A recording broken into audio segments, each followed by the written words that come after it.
वज़ीर-ए-आज़म आज शहरी हवाबाजी की दूसरी एशिया पैसिफिक वजारती कॉन्फ्रेंस में करेंगे शिरकत। रुकन ममालिक के जरिए दिल्ली एलामिये को अपनाने का करेंगे ऐलान।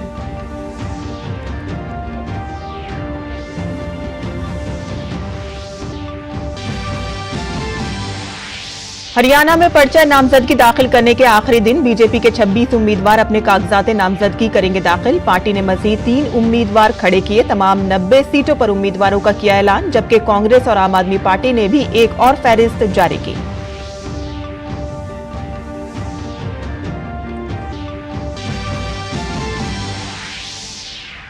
जम्मू कश्मीर में भी तीसरे और आखिरी मरहले के लिए पर्चा नामजदगी किए जाएंगे दाखिल। 40 असेंबली सीटों के लिए वोटिंग 1 अक्टूबर को होगी।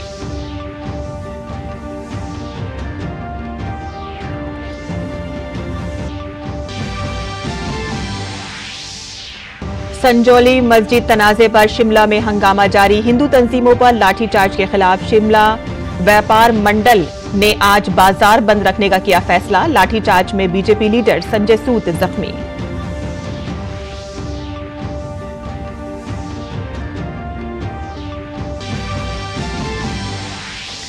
जोधपुर में तिरंगा शक्ति 24 जंगी मश्क जारी। वज़ीर दिफा राजनाथ सिंह दिफाई हवाबाजी नुमाइश डेक्स 24 का करेंगे इफ्तिताह।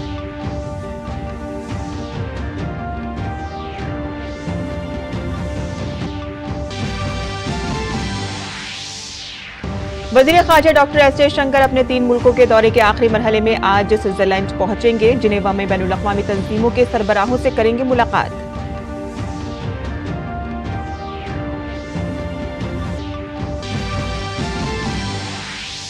Under 19 women's T20 Asia cup की होगी शुरुआत। एशियन क्रिकेट काउंसिल ने एग्जीक्यूटिव बोर्ड इजलास में लिया अहम फैसला।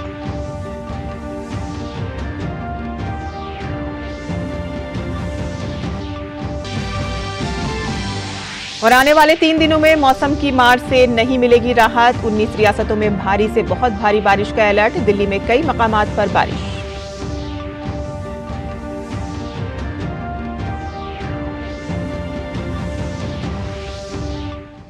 आदाब नाज़रीन, खबरनामे में आपका इस्तकबाल है। मैं हूं साइमा खान। अब खबरें तफसील से।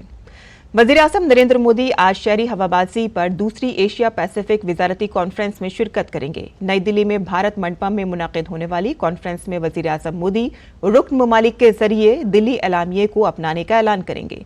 दिल्ली का मंशूर हवाबाजी के शोबे को नई बुलंदियों तक ले जाने के लिए एक विजन रोड मैप है। शहरी हवाबाजी के वजीर राम मोहन नायडू ने कल इस कॉन्फ्रेंस का इफ्तिताह किया था। राम मोहन नायडू को एशिया पैसिफिक वजारती कॉन्फ्रेंस का चेयरमैन मुंतखब किया गया है। उन्होंने 2035 तक सालाना 3.5 बिलियन मुसाफिरों को एडजस्ट करने के लिए एशिया पैसिफिक एविएशन सेक्टर के बुनियादी ढांचे में स्ट्रेटेजिक सरमायाकारी पर जोर दिया। शहरी हवाबाजी की वजीर ने इस बात पर जोर दिया है कि भारत का मकसद 2025 तक खवातीन को एविएशन वर्कफोर्स में हिस्सेदारी को 25% तक ले जाना है।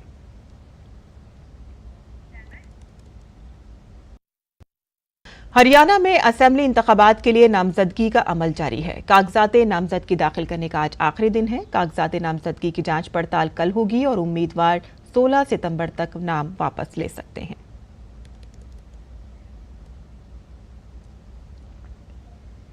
हरियाणा में पर्चा नामजदगी के आखिरी दिन बीजेपी के 26 उम्मीदवार अपने कागजात नामजदगी दाखिल करेंगे। तमाम उम्मीदवार मुख्तलिफ असेंबलियों में कागजात नामजदगी जमा कराएंगे। नामजदगी के मौके पर खासतौर पर वजीर आला नायब सिंह सैनी, इलेक्शन इंचार्ज धर्मेंद्र प्रधान, रियासती इंचार्ज डॉक्टर सतीश पुनिया, मरकजी वजीर मनोहर लाल और इलेक्शन के शरीक इंचार्ज बिप्लब देब उम्मीदवारों का पर्चा दाखिल कराएंगे।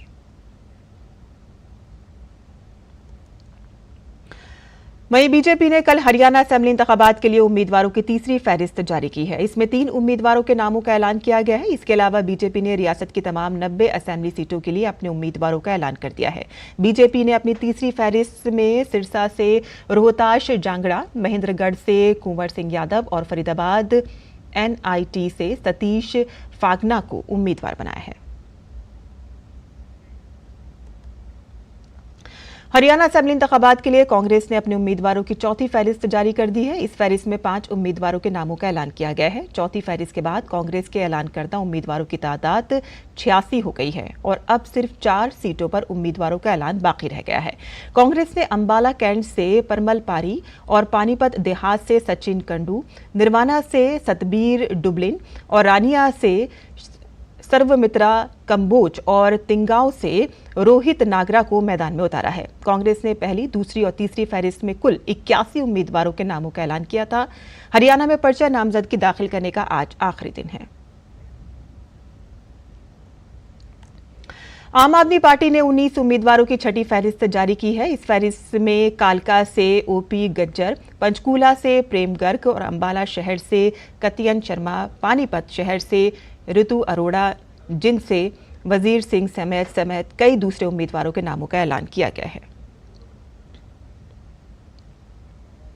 इंडियन नेशनल लोक दल ने बुध की रात देर गए हरियाणा असेंबली इंतखाबात के लिए 11 उम्मीदवारों के नामों का ऐलान किया।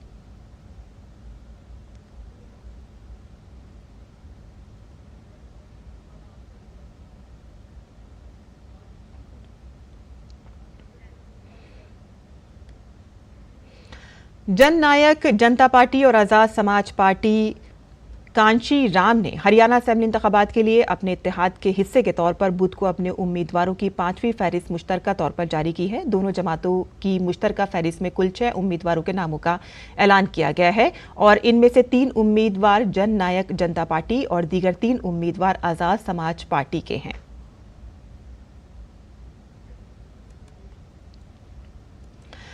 हिमाचल प्रदेश की राजधानी शिमला में संजौली मस्जिद तनाज़े पर हंगामा जारी है। शिमला व्यापार मंडल ने बुध को संजौली में हिंदू तंजीमों पर लाठीचार्ज के खिलाफ एहतजाज में आज बाजार बंद रखने का फैसला किया है। लाठीचार्ज में बीजेपी लीडर संजय सूद भी जख्मी हो गए हैं। शिमला बिजनेस बोर्ड के सदर संजीव ठाकुर ने कहा है कि संजय सूद और दीगर लीडरों पर लाठीचार्ज करना गलत है। उन्होंने कहा कि हुकूमत ने जो किया है वो काबिल मसम्मत है। दरियासना अपोजिशन लीडर जयराम ठाकुर ने अस्पताल में जख्मी मुजाहिरीन से मुलाकात की। मस्जिद तनाज़े पर एहतजाज के बाइस बुध को संजौली बाजार दिन भर बंद रहा। मुजाहिरीन का मुतालबा है कि गैर कानूनी मस्जिद को जल्द अज जल्द गिराया जाए। तमाम पार्टियां जम्मू कश्मीर के असेंबली इंतखाबात में अपनी पूरी कोशिश कर रही हैं। जम्मू कश्मीर असेंबली इंतखाबात के तीसरे और आखिरी मरहले के लिए आज कागजात नामजदगी दाखिल किए जाएंगे। कागजात नामजदगी की जांच कल की जाएगी और 17 सितंबर तक नाम वापस लिए जा सकते हैं। जम्मू कश्मीर में 3 मरहलों में वोटिंग होगी। पहले मरहले के इंतखाबात 18 सितंबर को होंगे, दूसरे मरहले के इंतखाबात 25 सितंबर को, तीसरे और आखिरी मरहले के इंतखाबात 1 अक्टूबर को होंगे। रियासत की 40 असेंबली सीटों के लिए वोटिंग 1 अक्टूबर को होगी और 2 वोटों की गिनती 4 अक्टूबर को होगी। भारतीय फिजाइया जोधपुर में जंगी मश्क में से एक तरंग शक्ति 24 का इनेकाद कर रही है, जो इसकी सबसे बड़ी मश्कों में से एक है, जिसमें मुतअद्दिद ममालिक शामिल हैं। इसके अलावा फिजाइया दिफाई एविएशन नुमाइश डेक्स 24 का भी इनेकाद कर रही है, जिसका इफ्तिताह वज़ीर दिफा राजनाथ सिंह आज करेंगे। 14 सितंबर तक जारी रहने वाली इस नुमाइश में मुख्तलिफ मसनूआत और टेक्नोलॉजी के साथ दिफाई सनद की शिरकत देखने को मिलेगी। ये दोस्त ममालिक और भारतीय ज़ायरीन को भारतीय हवाबाजी की सनद के शुरा से मिलने और बातचीत करने का मौका फराहम करेगा, जिसमें दिफाई, पब्लिक सेक्टर, अंडर टेक्निक्स और defence research and development organisation, निजी सनतों की एक वसी रेंज और इख्तराई कारोबारी इदारे शामिल हैं। डेक्स 1 का मकसद तरंग शक्ति 2024 में भारतीय हवाबाजी की सनद की मकामी सलाहियतों को जाहिर करना है। बहराइच में भेड़िए ने एक बार फिर से हमला किया है और इस बार भेड़ियों के हमले में एक 50 साला खातून जख्मी हो गई है। भेड़िए ने खातून को गर्दन पर हमला कर दिया, ताहम खातून के जोर से चिल्लाने और लोगों की भीड़ देखने के बाद भेड़िया भाग गया। शदीद तौर पर जख्मी खातून को इलाज के लिए अस्पताल में दाखिल कराया गया है। यह हमला कल रात तकरीबन 10 बजे हुआ है और इससे कबल गुज़िश्ता रोज एक भेड़िए ने 11 साला लड़की पर हमला किया था और मसीही इलाके में भेड़ियों के हमलों में अब तक 11 अफराद हलाक हो चुके हैं, जिनमें से 10 बच्चे और एक खातून शामिल है। कौमी ग़िज़ाइयत का महीना हर साल 1 से 30 सितंबर तक मनाया जाता है ताकि आम लोगों को ग़िज़ाइयत के बारे में आगाह किया जा सके और मुनासिब ग़िज़ाइयत के बारे में मालूमात फराहम की जा सके। ग्वालियर में कौमी ग़िज़ाइयत के महीने के तहत अवामी बेदारी के लिए मुख्तलिफ सरगर्मियों का इनेकाद किया जा रहा है। पेश है हमारी ये खास रिपोर्ट। सेहत हर एक के लिए जरूरी है और हर शहरी को सेहत से मुतालिक बुनियादी सहूलियात फराहम करने के मकसद से वज़ीर-ए-आज़म नरेंद्र मोदी की तरफ से सेहत की मुख्तलिफ स्कीमें और प्रोग्राम शुरू किए गए हैं। ग़िज़ाई किल्लत को ख़त्म करने और बेहतर ग़िज़ाइयत और सेहत के तौर तरीक़ों को फ़रोग़ देने के लिए हर साल सितंबर के महीने में कौमी ग़िज़ाइयत माह के तहत अवामी बेदारी के मुतादिद प्रोग्राम मुनाकिद किए जाते हैं। ग्वालियर जिले में आंगनवाड़ियों में ग़िज़ाइयत से मुतालिक अवामी बेदारी प्रोग्राम मुनाकिद किए जा रहे हैं ताकि हमला खातीन और ग़िज़ाई किल्लत के शिकार बच्चों को ग़िज़ाइयत से मुतालिक स्कीमों के बारे में आगाह किया जा सके। इससे फ़ायदा उठाने वाली खातीन बहुत खुश हैं। उनका मानना है कि उन्हें जो मालूमात और मदद मिल रही है वो उनके ख़ानदान को सेहतमंद रखने में बहुत मददगार साबित हो रही है। आंगनबाड़ी आने से बहुत सारी जानकारी मिली, अपने बच्चे को किस समय हमको क्या क्या चीज़ें देनी चाहिए और किससे बच्चे हेल्दी बनते हैं, और हमें वजन के बारे में भी बताया। हर महीने बच्चों को वजन करवाना चाहिए, इससे बच्चों की ग्रोथ का पता चलता है। बच्चों के जो एनीमिक है, उनका खून की कमी है, उनका कम वजन है या वो कुपोषित हो रहे हैं, इस बारे में भी हमें पता चलता है। पैकेट्स वगैरह मिलते हैं हमें, जैसे खिचड़ी, बाल आहार वगैरह, जिससे बच्चों को हम उसको ना खिलाते हैं, जिससे बच्चों में ना ग्रोथ होता है और उसको उसकी क्वांटिटी के हिसाब से खिलाते हैं। जैसे बच्चा कमज़ोर है तो उसको उसकी मात्रा थोड़ी ज़्यादा दी जाती है, तो इससे हमारा बच्चा सही है। पहले की अपेक्षा काफ़ी फ़ायदा है, हम लोग जागरूक भी हो रहे हैं और यहाँ से आके हमें ये भी पता चल रहा है कि सरकार द्वारा जो नई नई योजनाएं लागू की जा रही हैं वो आंगनवाड़ी से हमको बताया जाता है, तो यहाँ पे आने से हमें काफ़ी फ़ायदा हुआ है। खातीन व अतफाल बहबूद के अफसरान का कहना है कि ग़िज़ाई मिशन के तहत कौमी ग़िज़ाइयत माह मनाया जा रहा है, जिसके तहत आंगनवाड़ियों में कैंप लगाकर खातीन और बच्चों को सेहत से मुतालिक मालूमात के साथ मरकजी हुकूमत के सेहत और ग़िज़ाइयत से मुतालिक मुतादिद स्कीमों के बारे में जानकारी दी जा रही है। इसका मकसद ग़िज़ाइयत के बारे में बेदारी पैदा करना, ग़िज़ाई तरीक़ों में बेहतरी लाना और बच्चों, नौजवानों, हमला खातीन और दूध पिलाने वाली माओं समेत कमज़ोर तबकों में ग़िज़ाई किल्लत से निमटना है। सारे विभाग मिलके बच्चों और महिलाओं के पोषण को लेकर कार्य कर रहे हैं। प्रतिदिन गतिविधियां हम लोगों के साथ मिल बैठ के करते हैं।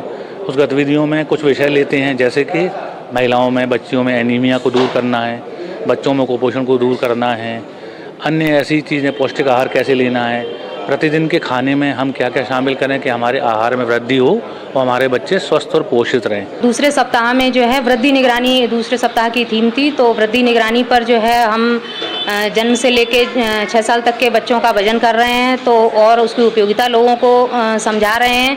तीसरे सप्ताह की थीम में पूरक पोषण आहार, पूरक अनुपूरण, जो सप्लीमेंट्री फूड होता है, जैसे जन्म के 6 महीने के तक जो है हम बच्चों को केवल जो है वो माँ का दूध देते हैं और उसके बाद जो है माँ के 6 महीने तक केवल माँ का दूध देने के बाद में ऊपरी आहार की शुरुआत करते हैं। कौम की तामीर में बेहतर सेहत खिदमत की अहमियत को देखते हुए मरकजी हुकूमत की तरफ से सेहत और ग़िज़ाइयत से मुतालिक बहुत सी स्कीमें नाफिज की जा रही हैं ताकि मुल्क के हर शहरी को बुनियादी सेहत सहूलियात और ग़िज़ाइयत मिल सके और वो मुल्क की तरक्की में अपनी अहम जिम्मेदारी निभा सके। Bureau report, DD news Urdu खबरें। वज़ीर ख़ारजा डॉक्टर एस जयशंकर आज से स्विट्ज़रलैंड के 2 रोज़ा दौरे पर होंगे। ये उनके सऊदी अरब, जर्मनी और स्विट्ज़रलैंड के 3 मुल्की दौरे का तीसरा और आखिरी मरहला है। जिनेवा में वज़ीर ख़ारजा इन बैनुल-अक़वामी तंजीमों के सरबराहों और नुमाइंदों से मुलाकात करेंगे जिनके साथ भारत सरगर्म अमल है। अक़वाम मुत्तहिदा के इदारों और बैनुल-अक़वामी इदारों की एक बड़ी तादाद जिनेवा में वाक़ है। वो दोनों ममालिक के दरमियान करीबी शराकतदारी का जायज़ा लेने और दो तरफ़ा ताल्लुकात को मज़ीद बढ़ाने के मौक़े तलाश करने के लिए स्विट्ज़रलैंड के वज़ीर ख़ारजा से मुलाकात करेंगे। वहीं कौमी सलामती के मुशीर अजीत डोभाल रूस के दौरे पर हैं।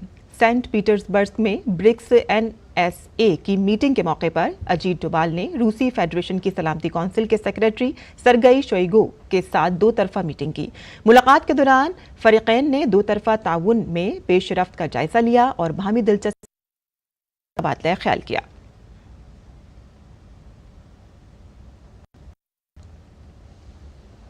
कांग्रेस के रुकन पार्लियामेंट राहुल गांधी ने सिख बिरादरी के ताल्लुक से ऐसा बयान दिया है जिससे खलबली मच गई है।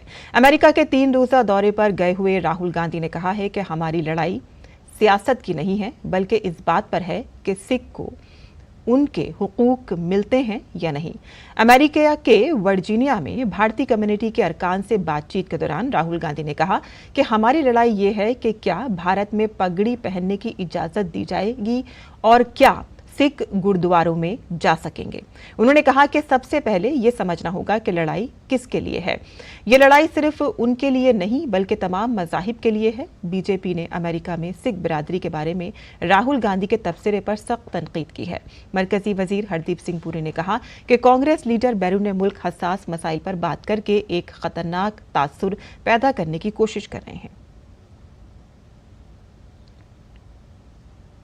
मरकजी हुकूमत ने बुध को काबीना की मीटिंग में आयुष्मान भारत प्रधानमंत्री जन आरोग्य योजना की तौसीक का ऐलान कर दिया है और अब मुल्क भर में 70 साल या इससे ज्यादा उम्र के तमाम शहरियों को 5 लाख रुपए का मुफ्त इलाज मिलेगा। देखते हैं हमारी ये खुसूसी रिपोर्ट। मरकज की नरेंद्र मोदी हुकूमत ने सबकी फलाह बहबूद की अपनी पॉलिसी को आगे बढ़ाते हुए और अपने इंतखाबी मंशूर का एक और वादा पूरा करते हुए एक बड़ा फैसला किया है। मोदी हुकूमत ने बुध को काबीना की मीटिंग में आयुष्मान भारत प्रधानमंत्री जन आरोग्य योजना की तौसीक का ऐलान किया है।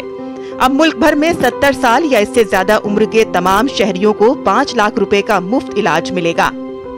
70 इयर्स से ज्यादा के जो हमारे सीनियर सिटीजन्स हैं उनको universal health coverage Ayushman Bharat PM Jan Arogya Yojana में कवर करने का फैसला लिया गया है। ये बहुत बड़ा फैसला है। इस फैसले में एक बड़ी मानवतावादी सोच है, बहुत ही एक ह्यूमैनिटेरियन थिंकिंग है और माननीय प्रधानमंत्री श्री नरेंद्र मोदी जी ने जो कमिटमेंट दिया था वो कमिटमेंट आज डिलीवर किया है। इससे देश में करीब 4.5 करोड़ फैमिलीज, जिसमें करीब 6 करोड़ सीनियर सिटीजन्स कवर होंगे, ये नए एडिशनल इसमें जुड़ेंगे।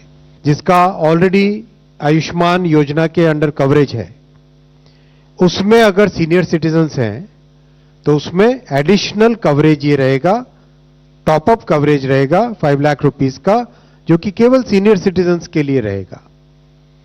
और जो फैमिलीज कवर्ड नहीं है उसमें भी 70 प्लस से ज्यादा के जो सीनियर सिटीजन्स हैं उनके लिए एक नया कवर जो कि 5 लाख रुपीस का रहेगा, 5 लाख रुपीस पर ईयर का। 70 साल और इससे ज्यादा उम्र के तमाम बुजुर्ग शहरी अब आयुष्मान भारत प्रधानमंत्री जन आरोग्य योजना के अहल होंगे। इसमें आमदनी का कोई मतलब नहीं होगा। इससे 6 करोड़ बुजुर्ग शहरियों पर मुश्तमिल तकरीबन 4.5 करोड़ खानदानों को फायदा पहुंचेगा। खानदानी बुनियाद पर सालाना 5 लाख रुपए का मुफ्त इलाज दस्तयाब होगा। फायदा उठाने वालों की समाजी व इक्तिसादी हैसियत रुकावट नहीं बनेगी। इसके लिए नया खुसूसी कार्ड जारी किया जाएगा। पहले से ही अहल मुस्तफिदीन को 5 लाख का इजाफी टॉप अप कवर मिलेगा। 70 साल से ज्यादा उम्र के खानदान के अफराद इजाफी टॉप अप कवर के अहल होंगे। CGHS, ECHS, CAP के मुस्तफीद होने वालों को ऑप्शन का इंतखाब करना होगा। इसके अलावा निजी बीमा शुदा और ESIC मेंबरान को भी इसका फायदा मिलेगा। आयुष्मान हुकूमत हिंद की एक फ्लैगशिप स्कीम है जिसे कौमी सेहत पॉलिसी 2017 के जरिए तजवीज करदा यूनिवर्सल हेल्थ कवरेज के हदफ को हासिल करने के लिए शुरू किया गया था। प्रधानमंत्री जन आरोग्य योजना के तहत 12 करोड़ से ज्यादा गरीब और कमजोर अहल खानदान इन फवाइद के लिए अहल हैं। PMJA पर कैशलेस सर्विस फराहम करती है और साथ ही सेहत की देखभाल की खिदमात तक रसाई को अस्पताल में दाखिल होने से पहले के 3 दिन और अस्पताल में दाखिल होने के बाद के 15 दिन तक के अखराजात का अहाता करती है। इसका ऐलान आम इंतखाबात से कबल बीजेपी ने किया था। खुद वज़ीर-ए-आज़म नरेंद्र मोदी ने 70 साल या इससे ज्यादा उम्र के बुजुर्गों के लिए इसका जिक्र किया था। उन्होंने कहा था कि बुजुर्गों की सबसे बड़ी फिक्र ये है कि वो अपनी बीमारी का इलाज कैसे करेंगे। ये तशवीश मुतवस्सित तबके के लिए और भी संगीन है और अब हुकूमत ने 70 साल से ज्यादा उम्र के हर फर्द को आयुष्मान भारत स्कीम के तहत लाकर बुजुर्गों को बड़ी राहत दी है। शैलेंद्र मिश्रा की रिपोर्ट, डीडी न्यूज उर्दू खबरें। वहीं मोदी हुकूमत ने मुल्क में इलेक्ट्रिक गाड़ियों को फरोग देने के लिए एक अहम फैसला किया है। काबीना ने 2 साल के लिए पीएमई ड्राइव स्कीम को मंजूरी दे दी है, जिसके तहत 10,900 करोड़ रुपए की मंजूरी दी गई है। इस स्कीम के तहत 2 पहिया और 3 पहियों के साथ साथ 2 पहिया और हाइब्रिड एम्बुलेंस को भी शामिल किया गया है और इसके तहत मुल्क भर में चार्जिंग स्टेशन की सहूलत भी फराहम की जाएगी और इसके अलावा टेस्टिंग इंफ्रास्ट्रक्चर के लिए भी 780 करोड़ रुपए अलग से दिए गए हैं। और मुल्क में इलेक्ट्रिक गाड़ियों का फरोग मरकजी हुकूमत का एक बड़ा फैसला है। पीएमई ड्राइव स्कीम को 2 साल के लिए मंजूरी दे दी गई है।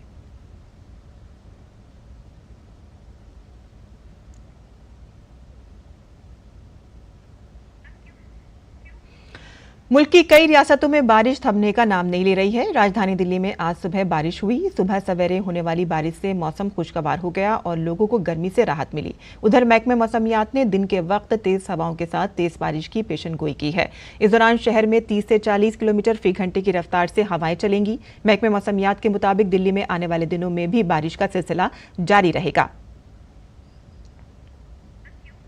इसके अलावा उत्तर प्रदेश के कई इलाकों में भी बारिश हुई। महकमे मौसमियात ने मध्य प्रदेश, उत्तर प्रदेश और उत्तराखंड में अगले 3 दिनों तक मूसलाधार बारिश का इम्कान जाहिर किया है। महकमे मौसमियात ने आसाम, मेघालय और अरुणाचल प्रदेश में अगले 6 दिनों तक बहुत तेज बारिश की पेशनगोई की है।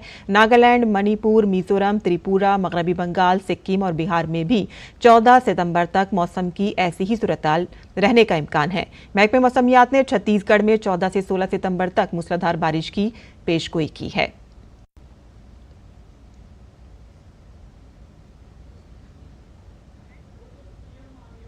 उत्तर प्रदेश के मथुरा में मूसलाधार बारिश की वजह से पानी जमा हो गया है। पानी भर जाने के बाइस गाड़ियों को आने जाने में मुश्किलात का सामना है। रियासती महकमा मौसमियात ने मथुरा में अगले 3 दिनों तक मूसलाधार बारिश की वार्निंग जारी की है। वार्निंग के पेश नजर जिला डिजास्टर मैनेजमेंट ने एक एडवाइजरी जारी करते हुए लोगों को चौकन्ना रहने को कहा है। जिला डिजास्टर मैनेजमेंट अथॉरिटी की तरफ से जारी एडवाइजरी के मुताबिक उत्तर प्रदेश में आसमानी बिजली गिरने के मुतादिद वाकयात पेश आ रहे हैं और माजी में मथुरा जिले में आसमानी बिजली गिरने से जानी नुकसान हो चुका है। अथॉरिटी ने आवाम से अपील की है कि वो चौकन्ना रहें और आसमानी बिजली गिरने से बचने के इक़दामात पर अमल करें।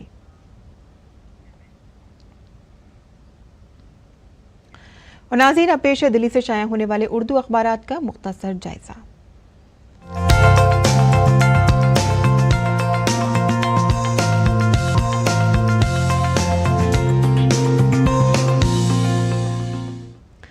तो दिल्ली से शाया होने वाले उर्दू के अखबारात पर नजर डालते हैं, जहां पर NCPCR का सुप्रीम कोर्ट में हलफनामा दाखिल किया गया है, जहां पर UP board of Madrasa education act 2004 की मनसूखी का मामला ये सामने आया है और अब यूपी में 513 मदारिस को बंद करने का फैसला इसमें लिया गया था। उसी को लेकर हलफनामा यहाँ पर दाखिल किया गया है। आगे बढ़ते हैं, जहां मोबाइल रिचार्ज महंगा हो गया है और उसकी वजह से यहाँ पर ऑल इंडिया स्टूडेंट एसोसिएशन ने अपना एहतजाज दर्ज कराया है। उन्होंने जियो और बहुत सी जो मोबाइल कंपनियां हैं उनको ख़त लिखकर ये अपना एहतजाज दर्ज कराया है। वाज़ेह रहे कि मोबाइल इंटरनेट से उनको काफ़ी फ़ायदा पहुंचता है, जहां पर उनकी तालीम भी मोबाइल इंटरनेट के ज़रिए ऑनलाइन होती है। आगे बढ़ते हैं, जहां IRS सादिक अहमद हज कमेटी ऑफ इंडिया के CEO बने हैं। आगे बढ़ते हैं, जहां हल्द्वानी के हजारों मकीनों को उजाड़ने से पहले बाज़ाबातकारी का जामे मंसूबा ज़रूरी था। सुप्रीम कोर्ट ने ये बात कही है। सुप्रीम कोर्ट ने हुकूमत उत्तराखंड को मज़ीद 2 महीने की मोहलत दी है और उन्होंने कहा है कि अगर आप यहाँ से इन सभी लोगों को हटाना चाहते हैं, उससे पहले आप यहाँ पर बाज़ाबातकारी का कोई हल निकालें। अमेरिका के सदारती मुबाहिसे के बाद फरीकैन ने एक दूसरे पर सबकत के दावे किए हैं। वाज़ेह रहे कि अमेरिका में इंतखाबात होने जा रहे हैं और उसी को मद्देनज़र रखते हुए ये एक मुबाहिसा हुआ, जहां कमला हैरिस और डोनाल्ड ट्रंप आमने सामने थे और कई मामलों पर दोनों में बहस हुई। आगे बढ़ते हैं, जहां शाम और सऊदी अरब के दरमियान सिफारती ताल्लुकात 12 साल बाद एक बार फिर से बहाल हुए हैं। तो ये थी अखबार की सुर्खियां जो हमने आपके लिए चुनी थी। और आगे बढ़ते हैं, जहां फिलिस्तीनी गिरोह हमास ने जंगबंदी के मुआहदे की अमेरिकी तजवीज़ को बगैर किसी नई शराइत के नाफिज करने की ख्वाहिश का इजहार किया है। कतर और मिस्र के सालिसों के साथ दोहा में होने वाली मुलाकात के दौरान हमास के वफ्द ने गजा की पट्टी में जंगबंदी के मुआहदे पर अमल दरामद के हवाले से तामीरी और लचकदार अंदाज का मुजाहिरा किया। हमास ने कहा है कि उसने गजा की पट्टी से इजरायली अफवाज के मुकम्मल इनखला का मुतालबा किया है और इस बात पर जोर दिया है कि इस इलाके की हुक्मरानी एक मुतफ़िक़ा फ़िलिस्तीनी विजन के साथ फ़िलिस्तीनियों का अंदरूनी मसला रहना चाहिए। और इससे कबल इजराइल के वज़ीर दिफा गैलेंट ने मशवरा दिया था कि इजराइल 6 हफ्तों के लिए गलियारे से हट सकता है ताकि यरकमालियों को इजराइल की सलामती से समझौते के लिए बगैर रिहा किया जा सके। आपको बताते चलें कि हमास गजा की पट्टी से इजरायली फौजियों का मुकम्मल इनखला चाहता है, जो कि तनाज़े का बुनियादी मसला बना हुआ है।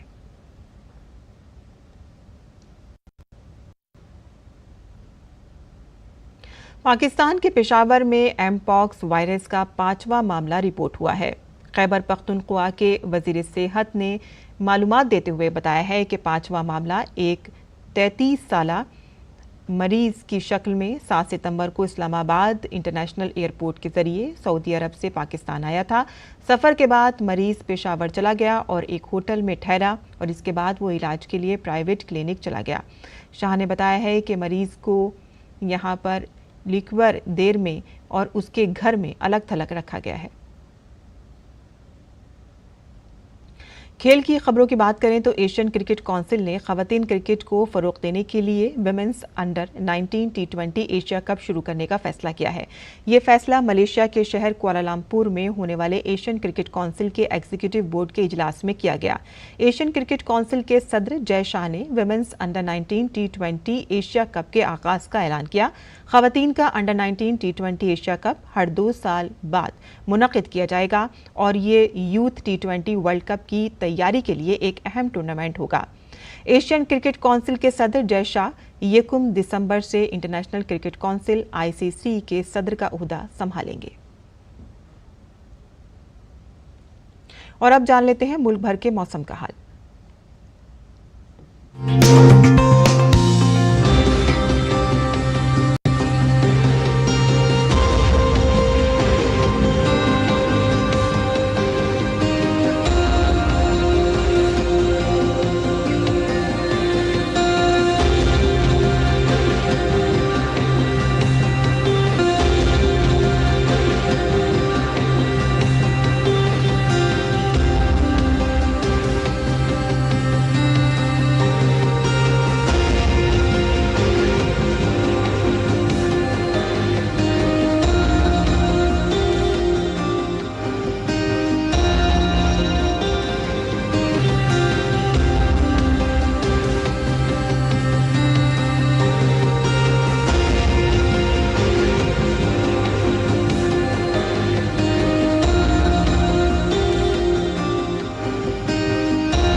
और इसी के साथ ही हमारा खबरनामा यहीं ख़त्म होता है। हमारी पूरी टीम को दें इजाज़त। आदाब।